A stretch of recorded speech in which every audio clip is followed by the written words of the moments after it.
अस्सलाम वालेकुम। मेरा नाम शेफ़ अफ़ज़ल है और आज मैं आपके साथ ईद को लेकर एक बहुत ही ज़बरदस्त किस्म का मीठा आपको दोस्तों बनाना सिखाऊँगा। इसको आप ईद पर बनाइएगा, ईद की दावत पर बनाइएगा। इंशाअल्लाह इतना ज़बरदस्त ये मीठा है ना कि आपका दिल खुश होगा, आपकी तारीफ़ें होंगी जब भी दोस्तों आप इस रेसिपी को बनाएँगे।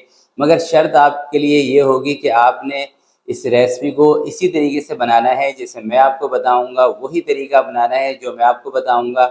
और उन्हीं चीज़ों का आपने इस्तेमाल करना है जो चीज़ें इस वीडियो के अंदर मैं आपको बताने वाला हूँ।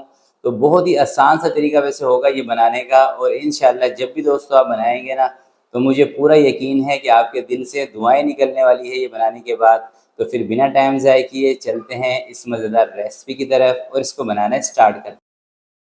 बिस्मिल्लाहिर्रहमानिर्रहीम। तो सबसे पहले 1 लीटर हमने दूध लेना है, चाहे आप डब्बे वाला ले लें, डेयरी वाला ले लें, कोई सा भी दूध इस रेसिपी के अंदर चल जाएगा, ठीक है।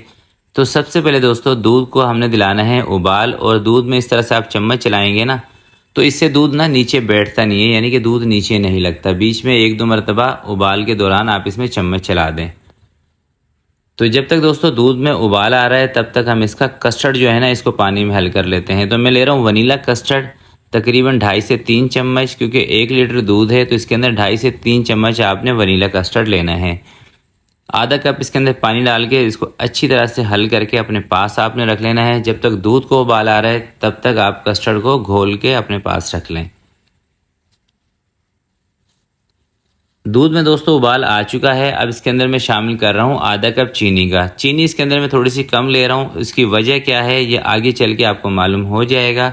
और चीनी आप इसके अंदर ज़्यादा भी कर सकते हैं, वो किस सूरत में कर सकते हैं ये मैं आगे चल के आपको बताऊँगा, ठीक है। चीनी इसमें अच्छी तरह से हल करने के बाद दूध के अंदर कस्टर्ड पाउडर जो आपने हल करके रखा होगा पानी में, इसको अच्छी तरह से चम्मच से पहले मिक्स कर लें, क्योंकि दोस्तों कस्टर्ड ना नीचे बैठ जाता है। मिक्स करने के बाद आँच को आपने कम करना है और एक हाथ से कस्टर्ड डालना है, दूसरे हाथ से चम्मच इसमें इस तरह से चलाते रहना है ताकि इसके अंदर गुठलियाँ ना बने। अगर आप इसको इसी स्टेज पर छोड़ देंगे ना तो इसके अंदर दोस्तों गुठलियाँ बन जाएंगी, और गुठलियाँ फिर वो पक के सख्त भी हो जाएंगी जो कि ख़त्म नहीं होंगी, ठीक है।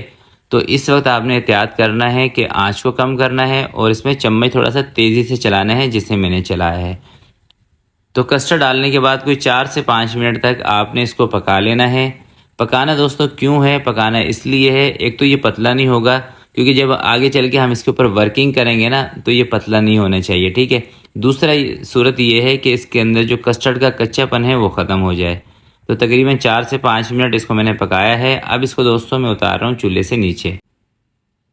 तो नीचे दोस्तों जब आपने इसको उतारना है तो इस तरह से एक किसी भी बर्तन के अंदर बर्फ़ रख लें, उसके अंदर एक बाउल रख लें, उसके अंदर आपने इसको डालना है और इसको ठंडा होने देना है। जल्दी इसको ठंडा करेंगे और इसी तरीके से आपने इसको ठंडा करना है। ये क्यों करना है ये भी मैं आपको बता दूंगा, ठीक है। आपने तरीका यही अपनाना है जैसे मैं आपको बता रहा हूँ, सारा यही सेम प्रोसीजर अपनाना है। ये कमर्शियल रेसिपी है, मगर दोस्तों मैं आपको ईद के लिए ये 1 लीटर दूध की बना के दिखा रहा हूँ ताकि इस ईद पर आप दावत पे इसको एंजॉय कर सकें। चलें दोस्तों, इस कस्टर्ड को ना मैंने बर्फ़ वाले पानी में रख के ठंडा कर लिया था और थोड़ी सी बर्फ़ मैंने भी इसमें और डाल दी है। ठंडा होने के बाद ये इस कंडीशन में देखें आ जाता है। अब क्या करना है, हमने 200 ग्राम की जो मलाई क्रीम का पैकेट मिलता है ना, किसी भी कंपनी का आप ले लें, वो इसके अंदर शामिल कर दें। और आपने इसके अंदर आधा कप शामिल करना है कंडेंस मिल्क का। आपको याद होगा मैंने शुरू में बताया था आपको कि इसके अंदर हमने चीनी कम इस्तेमाल करनी है, चीनी का इस्तेमाल कम कर रहे हैं। चीनी का इस्तेमाल दोस्तों इसके अंदर मैंने इसलिए कम किया था क्योंकि इसके अंदर मैंने आधा कप कंडेंस मिल्क का डालना है, कुमेल दूध। अच्छा, कंडेंस मिल्क बनाने का तरीका दोस्तों बहुत ही आसान तरीका है। आप 1 पाव दूध ले लें, या जो 1 पाव वाला छोटा डब्बा होता है ना किसी भी कंपनी का दूध का, वो ले लें, और उसके अंदर सिर्फ आधा कप आपने चीनी का डाल के उसको कोई 5 से 6 मिनट चूल्हे पे पकाएंगे ना, तो समझो कंडेंस मिल्क बन जाएगा। जैसे ही दूध थोड़ा सा गाढ़ा होगा कंडेंस मिल्क बन जाएगा। बहुत ही आसान सा तरीका है। और अगर दोस्तों आपका कमर्शियल काम है और आप कमर्शियली कंडेंस मिल्क सीखना चाहते हैं तो इस वीडियो के नीचे कमेंट्स कीजिएगा। मैं इंशाल्लाह 20 लीटर दूध के साथ आपको कंडेंस मिल्क बनाना सिखाऊंगा, वो भी परफेक्ट तरीके से। तो 4 से 5 मिनट इसके अंदर ये देखें मैंने हैंड मिक्सर को चलाया है। ये इसलिए दोस्तों इसके अंदर चला रहा हूँ मैं ताकि इसका जो टेक्सचर है ना ये क्रीमी टेक्सचर हो जाए, क्योंकि इसके अंदर हमने क्रीम शामिल की है, कंडेंस मिल्क शामिल किया है, और इस तरीके से आप इसको मशीन को इसमें चलाएँगे तो इसका जो एक टेक्सचर निकल के आएगा ना, बिल्कुल क्रीम की तरह या आइसक्रीम की तरह आपको लगेगा। इसकी जो फीलिंग है ना इस तरह से आएगी। तो 1 मिनट के लिए ना मैं इसके अंदर और चला के और आपको दिखाता हूँ फाइनल लुक। कौन कौन से फ्रूट इसके अंदर शामिल करेंगे ये भी आपको बताऊँगा। अच्छा दोस्तों, यहाँ पर ना मैं आपको एक और बात बता देता हूँ। देखें, अगर आप इसको दावत के हिसाब से बना रहे हैं, ठीक है, फिर आपने क्या करना है कि पूरी रेसिपी को फॉलो करके इसको यहाँ तक बना के रख देना है, ठीक है। और इसके अंदर ये जो मैं फ्रूट शामिल कर रहा हूँ ना, ये नहीं आपने इसमें शामिल करने। ये आपने तब शामिल करने हैं जब आपके गेस्ट आने में कोई 2 से 3 घंटे बाकी हों। अदरवाइज़ आप इस पूरी रेसिपी को एक दिन पहले भी बना के रख सकते हैं। इसी तरह से क्रीमी कस्टर्ड बना के इसको फ्रिज के अंदर रख दें, फ्रीज़र में ना रखें। और जब आपके गेस्ट आने हों आप इसके अंदर ये वाला फ्रूट शामिल कर दें। जैसे मैंने इसके अंदर थोड़े से मैंगो शामिल किए हैं, केले और अंगूर।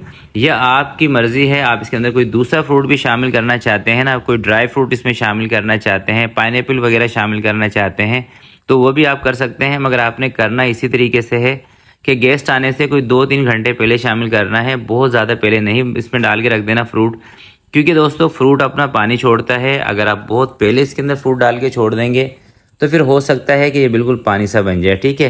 तो आप इसका टेक्सचर मुलाहिजा कीजिएगा, कितना ज़बरदस्त इसका टेक्सचर है, बिल्कुल क्रीम की तरह। और यकीन करें, मैं यकीन से आपको कहता हूँ कि एक मरतबा अगर आप मेरी इस रेसिपी को इसी तरह से फॉलो करके बनाएंगे ना, तो मैं आपको गारंटी से कह रहा हूँ ये मीठा आपका इतना मज़ेदार बनेगा ना कि आपके दिल से दुआएं निकलेंगी, इतना मुझे यकीन है।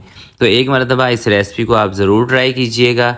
और दोस्तों, ये जो मैंने मीठा बनाया है ना, इसमें दोस्तों जो खर्चा आया ना बनाने में तकरीबन 700 से लेके 800 रुपये तक है। और ये मीठा आप तकरीबन 10 से 11 अफराद की अगर आपके घर पे दावत हो तो आप इसको 10 से 11 अफराद के लिए बना सकते हैं।